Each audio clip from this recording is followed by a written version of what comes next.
En bref, cette vidéo devait sortir pépouze dans son coin, et puis d'un coup, le gouvernement a eu l'idée de nous ressortir une réforme d'il y a presque 30 ans. Juste pour me faire chier. Et ben c'est pas grave, on va quand même parler orthographe, réforme, et pourquoi on s'en fout? YOLO. Enfin bref.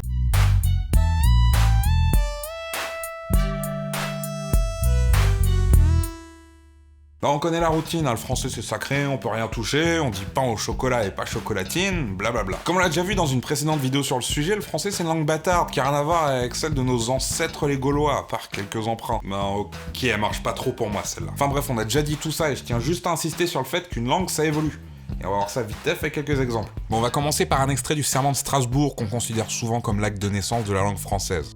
Si Lodhuvig Sagramant, que son frère Carlo Jurat, conservat, et Carlo meo senra de suo part non lostanit, si io returnar non lins pois, neion eneus, quo returnar in pois, in nulla aiuda contra Lodhuvig nun li ver. Ouais, pour le français, on repassera, hein, c'est plus du latin qu'autre chose. Petite avance rapide au XVIe siècle, en 1534 plus précisément avec un extrait de Gargantua de François Rabelais. Pour le coup, ça je l'ai étudié en cours, ça doit être Gérard, hein. Aucun dit soit que lécher sa pantoufle est-toi meilleur que gagner les pardons. Mais il survint un affecté de Marouf, sorti du creux où l'on pêche au gardon, qui dit « Messieurs, pour Dieu, nous en gardons l'anguillier.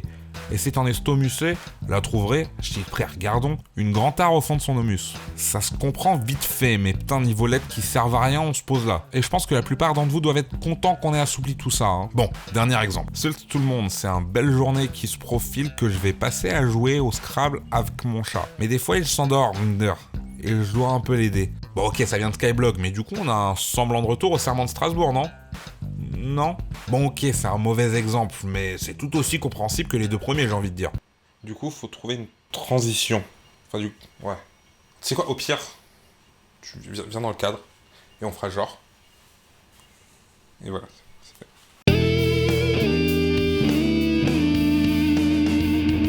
En français, on va actuellement toujours plus vers une structure analytique, c'est-à-dire, en gros, pour faire court, qu'on diminue le nombre de formes possibles. Je sais pas si c'est parlant. Exemple, par exemple, à l'oral, on n'utilise presque jamais le passé simple ou le futur simple, on préfère utiliser le passé composé ou le futur proche, qui sont des temps qui utilisent des auxiliaires. On ne dit pas je ferai, mais je vais faire. On ne dit pas je fis, mais j'ai fait. Et je te parle même pas du subjonctif de l'imparfait. D'ailleurs, en parlant de verbes et de temps composé, vous avez peut-être remarqué que pour certains mots issus d'abréviations, de sigles, de verlan, voire même des emprunts à l'étranger, on ne les conjugue pas. Ils restent invariables. D'ailleurs, peu importe qu'ils soient utilisés comme des infinitifs, comme des verbes conjugués ou comme des participes passés. Regarde, j'ai des very bad trip, je me suis fait bolos par Adopi, et après ces bâtards ont ken ma box. Ça marche avec pécho aussi. Les gens disent toujours plus les chevals et pas les chevaux, et quand on doit mettre bocal, carnaval, festival au pluriel, ça en stresse plus d'un. Du coup, beaucoup préfèrent utiliser le seul modèle de pluriel qui est courant et productif en français, le pluriel non marqué. Des chevals, des bails, des bocals, bon, parfois les gens essaient de trouver les vrais pluriels en invoquant les règles qu'ils ont appris à l'école. Et je pense qu'à terme, on va vers une disparition de ces formes.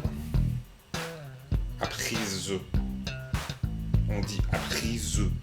2 secondes, on y vient. En fait, ça aussi, à l'oral, ça a tendance à disparaître. La tendance actuelle, c'est plutôt de ne jamais accorder le participe passé. On dira plutôt les fautes qu'ils ont fait que les fautes qu'ils ont faites. C'est pas grave, hein, d'ailleurs, le fait d'accorder que l'antécédent, ça n'a pas toujours été le cas dans la norme.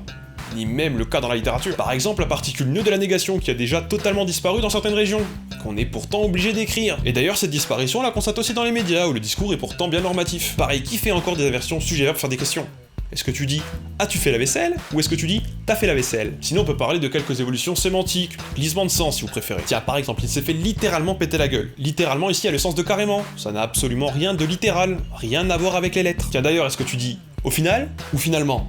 Je suis pas dans le cadre en fait. Bon, parlons un peu de phonétique quand même, parce que je sais pas si vous le savez, mais à la base, IN et UN se prononcent respectivement 1 et 1. C'est parce qu'on a généralisé un son dans le nord et un son dans le sud. D'ailleurs, si vous voulez vous en rendre compte, après cette vidéo, vous avez juste à regarder une vidéo du jour du grenier. Dans pas mal de régions, on a la même chose qui se passe avec le son et le son est. Dans l'ouest de la France, par exemple, on a tendance à confondre ces deux sons en un seul son. On dira épée et pas épais. Même constat dans pas mal de régions pour la différence entre le son O et le son O. Pour parler aussi un peu du Québec, on a une évolution qui est très intéressante. On a par exemple de qui devient tze et te qui devient tse. 3 mots pour illustrer. Slip, lundi, On a également une diphtongaison des voyelles, c'est-à-dire qu'une voyelle est prononcée comme un groupement de plusieurs voyelles. 3 mots pour illustrer, père, rêve, paut. On peut retrouver ça aussi dans plusieurs autres régions de la France d'ailleurs.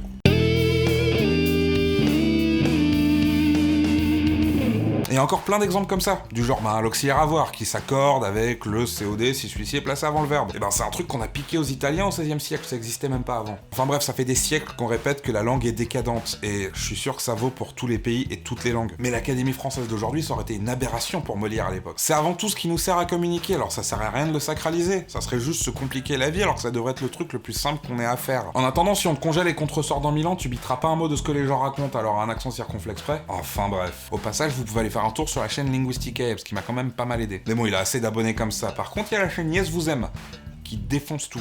Alors vous allez y aller et vous abonner, parce que c'est grave trop bien. Et j'ai l'air débile à tenir ma main comme ça.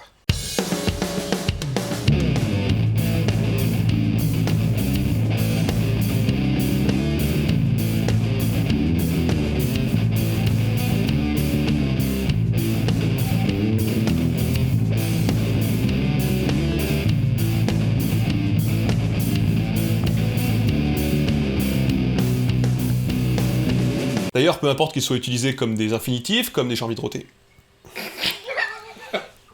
Vive le Québec libre. Tu vas me faire avoir des problèmes avec tes conneries.